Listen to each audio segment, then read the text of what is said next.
Some years back, in a quiet community, there lived two beautiful women, Ajoke and Abisola. They were very good friends. Whenever you see one of these ladies, you are mostly likely to see the other. However, while Ajoke was married with two daughters, Abisola was still single, even though age was not really on her side. This made her really worried because suitors were no longer coming to ask her hand in marriage. When she was much younger, she felt the men showing interest in her were not good enough. She was seeking for her Prince Charming, a man perfect in every area, but well, it did not turn out the way she expected. It's either the men were too young and broke for her liking, or rich but too old and arrogant. It's either they were handsome but lazy, or hardworking and caring but ugly. Ajoke, seeing her friend behavior towards the suitors, called her to advise her. Abisola, my dear friend, you know I will not see you going the wrong direction and I will keep mute. I have noticed a lot of men are asking your hand in marriage, but you are turning them away, she said. My friend, there is no perfect man anywhere. Look for a man you love and build a home with him. Take a good look at me. When I married my husband, he had nothing doing, but now he have a good job, she told her. After a brief moment, Abisola replied her smiling. My dear, I have not seen a perfect man. I don't understand the kind of men coming to me. When I see the perfect man, I will know, she said, while gently changing the topic. Well, that was some years back. Right now, no one was approaching her anymore.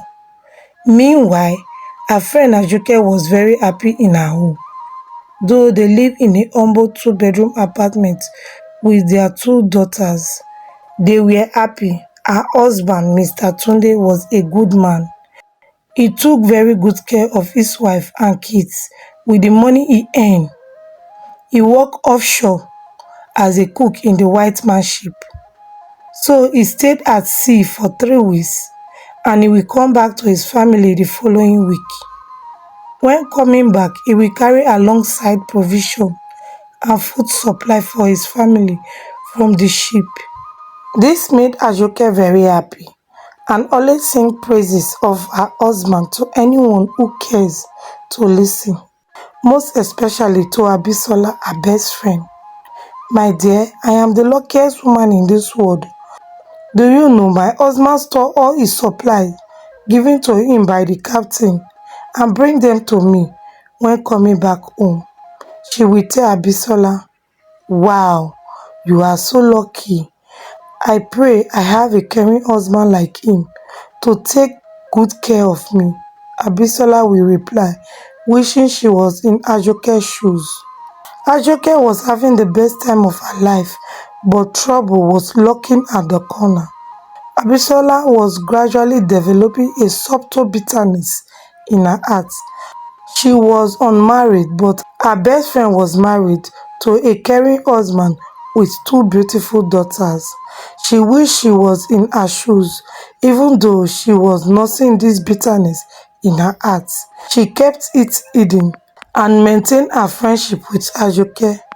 They spent most of their days together, especially when Tunde was away at work.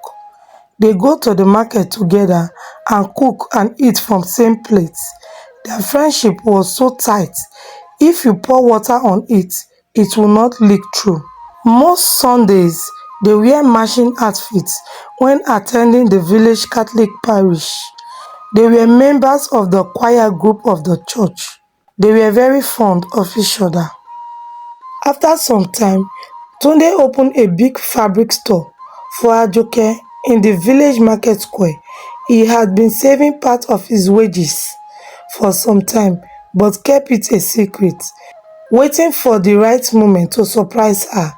She was overjoyed and immediately called her best friend Abisola to break the good news to her. Abisola was amazed at the sheer size of the business. and the resources required to set it up, though she was overjoyed and excited outwardly. But inwardly she was very bitter and filled with resentment. Wondering within her mind, why is it that whenever good thing comes, it always goes to Ajoke? She thought to herself, it's not as if she is better than me. She is not even as beautiful and well endowed as me. Yet she has everything. She thought angrily to herself, but still keep her bitterness to herself. She spent most of her time at Ajoke's store. When she is less busy, they gossip, gist and laugh. But this laughter would not last because despite the peace Ajoke was experiencing in her home, there was a subtle issue laying by the side. She only gave birth to female children, two beautiful girls, but no male child. Even though Tunde was not pressuring her to bear him a male child, his family was not having it. The mother-in-law was on her neck. Give my only son a male child that will inherit his property and continue his lineage. If you can't, I will look for another wife for my son that will bear a male grandchild for me. She will threaten her. These constant words from her mother-in-law really made her worried. She poured all her worries out to her best friend, Abisola. Even though she seemed worried about her friend's plight outwardly, deep down in her heart, Abisola felt a dark sense of gratification wash through her. Good for her. She will be behaving as if she have it all. My husband gave me this, my husband gave me that. Is she the first person to get married?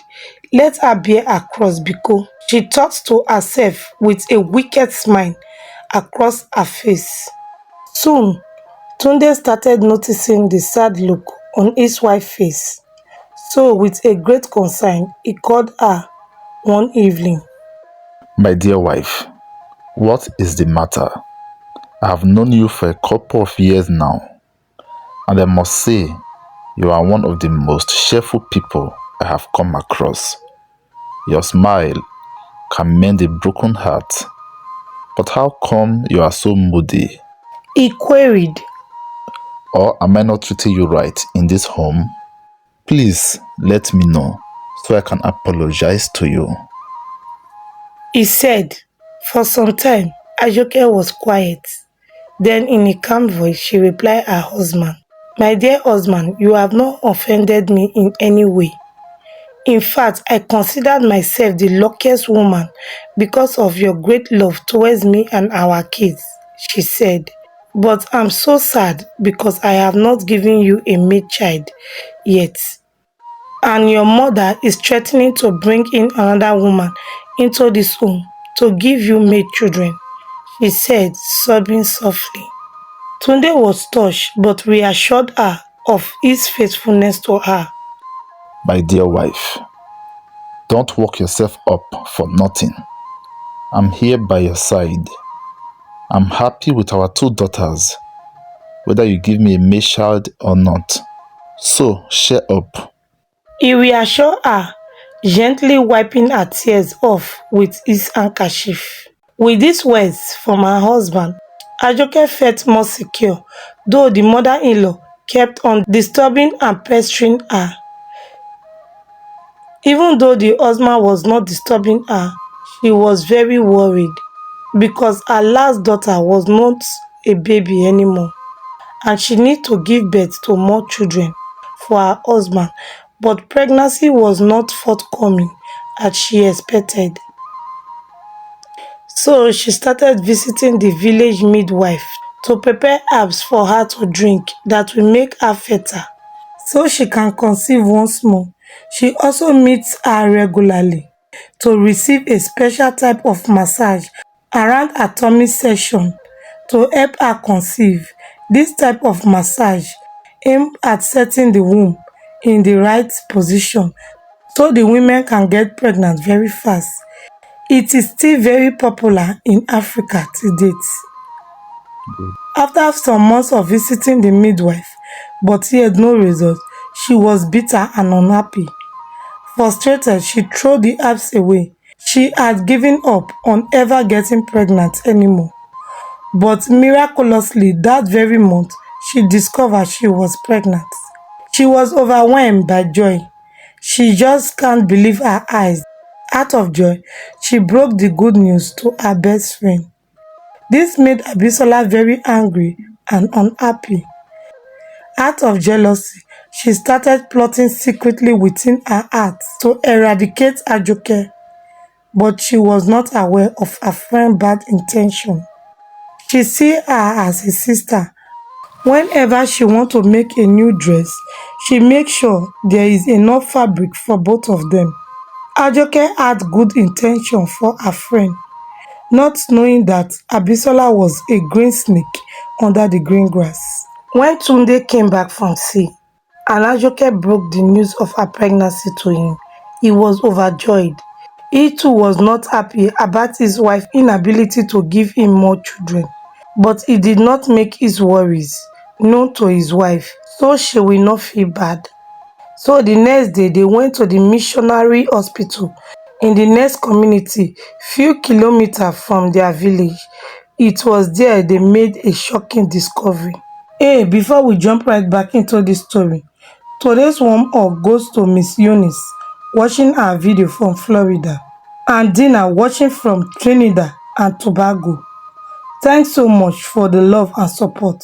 Where are you watching from? Let us know in the comment section so I can send you a hug in our next episode. Also, don't forget to subscribe to Anita Chocolate. Alright, back to the story. The doctors made a discovery that shocked Ajoke and Tunde. Ajoke was pregnant with a set of twins. As if that was not enough, the babies were boys. Tunde could not believe his eyes. He was perplexed, wondering within his heart what he has done to deserve such a heavenly blessing from God. With great joy and a heart filled with gratitude, Tunde took a decision that made Ajoke speechless. He took a huge chunk of his savings and got her a car. She just couldn't believe her eyes. At this time, cars were considered a luxury, and if you own one, it commands great respect from your neighbor.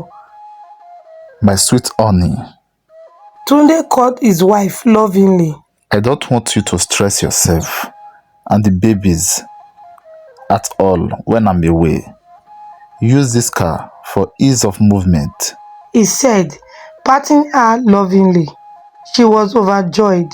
She danced gracefully, wriggling her buttocks in a funny way while Tunde laughed out loud. The joy was just too much. Out of happiness, she sent Bisi, her first daughter, to go call her best friend, Abisola, so she can break the news to her. When she came, she was in great shock that her friend was now a car owner. She danced in jubilation and was very happy, also it seemed, but deep down within her, she was seething with anger and jealousy.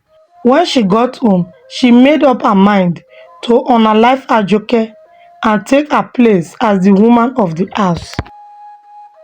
For over a week, she contemplated the best way to execute her plans without drawing suspicion to herself. Most time when Tunde was away at work, Ajoke always called on Abisola to cook a meal for her. Since she was heavy, her nostrils were now very sensitive and she usually can't eat food she cooked herself. It was on one of these occasions while cooking for Ajoke that a wicked idea crossed Abisola's mind. What if I slip a deadly substance into Ajoke's meal? She thought to herself. A substance that will not take effect immediately, but that will snuff the life out of her slowly, such that nobody will suspect her, and she totally loved the idea. So the next day, she secretly went to a wicked native doctor, notorious for his dark practices. Right there at his shrine, she requested for a poison to end her best friend. and the native doctor happily granted her wish. With this leather substance firmly in her grasp, she went back home, waiting for the perfect opportunity to strike. And soon enough, the opportunity presented itself when Ajoke sent for Abisola once more to prepare her food for her. Abisola was very happy seeing a golden opportunity to take her friend's place and claim everything she owns for herself. She started preparing a very delicious stew, and soon the aroma of the food spread everywhere, which made the neighbors salivate because Abisola was a very good cook. When the food was ready, she served Ajoke portion in a plate, but before taking it to her, she sprinkled the poison in it, following the native doctor's instruction. Meanwhile, she had pre-informed Ajoke that she won't be eating because she was not feeling fine. But while taking the food to Ajoke, something strange happened. Ajoke was seated outside waiting for the food, but as Abisola was bringing the food to her, one of the children in the neighboring compound playing football mistakenly played the ball too high and it crossed over into their compound and hit Abisola, making her lose balance and the meal pour on the ground. This made Ajoke very angry. She marched down to her neighbor's place, screaming at the children in anger. The mother of the child who played the ball was very sorry and apologized profusely to Ajoke. The mother hit her son hard on the cheek. "I have warned you, time without number, to stop all this rough play of yours. If you try this rubbish again, you will see the other side of me," she threatened him while giving him one final wipe. The boy cried and promised to be of a good behavior. Little did Ajoke know that God just used the little boy to save her life and the life of her unborn kids. When Abisola got home, she was mad and furious. "Imagine that useless boy. He just ruined all my plans," she said, fuming angrily. "Well, Ajoke, today is your lucky day. Better thank your stars. You may not be as lucky tomorrow," she said to herself with a stern face, determined to end Ajoke at all costs. Meanwhile, the following morning at Ajoke's place, something strange happened. All the native fowls started dying one after the other. They have eaten the food Abisola served for Ajoke. Ajoke was confused. She could not fathom the cause of the fowls' deaths. So she concluded maybe they were suffering from a strange sickness. So she threw them away. Meanwhile, Abisola was still visiting Ajoke regularly. Even though her first plan to end Ajoke's life failed, she was still looking for any opportunity she can still use to perpetrate her plans. All this while, Ajoke was clueless of the great danger she was in. After a while of brainstorming, a very dark idea entered into the head of Abisola. With a wicked grin across her face, she sent off to the workshop of the village mechanic, always servicing Ajoke's car. When she got to the mechanic workshop, she made a request that sent shiver down the spine of the mechanic. "Oga mechanic, I need you to do me a favor. Please remove the brake on Ajoke's car so she can have an accident," she said with an audacity that shocked the mechanic. He was speechless, wondering if she had lost her senses. As if reading the thought on the mechanic's mind, she continued, "I am in my right senses. List any price you want, and I will pay." With this, she dipped her hand into her purse and brought out a fat envelope filled with cash and laid it before him. "There is more where this came from. If you can help me achieve my aim, I will make you rich." With this, she picked her bag and left, giving him enough time to ponder her words over in his mind. When she left, the mechanic was in a state of dilemma. He was torn between remaining faithful to his clients and the allure of riches promised him. Unfortunately, the promises of great riches had the upper hand in his mind. He made up his mind to betray his clients. Abisola was very happy. Her evil plans will soon come to fruition. Soon enough, Ajoke took her car to the mechanic for servicing. She wanted to go to the missionary hospital in the nearby community for checkup because by this time she was very heavy with the pregnancy and Tunde was still away at sea. The mechanic, his mind clouded with the promises of riches and removing any form of sympathy from his heart, tempered with the car brakes such that it will fail her when she needed it most. Ajoke, suspecting no foul play, thanked the mechanic and drove off. On this fateful day, Abisola, who usually escorts her to the hospital, was nowhere to be found. But Ajoke did not think much of it. Maybe she is not feeling well, she thought to herself. Ajoke was in grave danger, but she was not aware. When she was close to the hospital at a sharp corner, she lost control because she could not maneuver properly because the brake was not working anymore. And she crashed the car into an electric pole close by, and Ajoke lost consciousness. Passers-by who witnessed the incident quickly rushed to her aid and rushed her to the missionary hospital a few blocks away, where the doctors fought tooth and nail to revive her. What do you think will be the fate of Ajoke and her unborn babies? Will Abisola pay for her crime? Watch out in the part 2 of this story. Before you go, please do me this favor. If you are yet to subscribe to Anita Chocolate, please smash the subscription button below and subscribe to this channel. It really encourages me to create more beautiful stories like this. And also click on the like button and share the story with your loved ones. Also tell me where you are watching from in the comment section so I can know you better and send you a hug in our next video. Thanks for watching. See you in the part 2 of this story. Bye.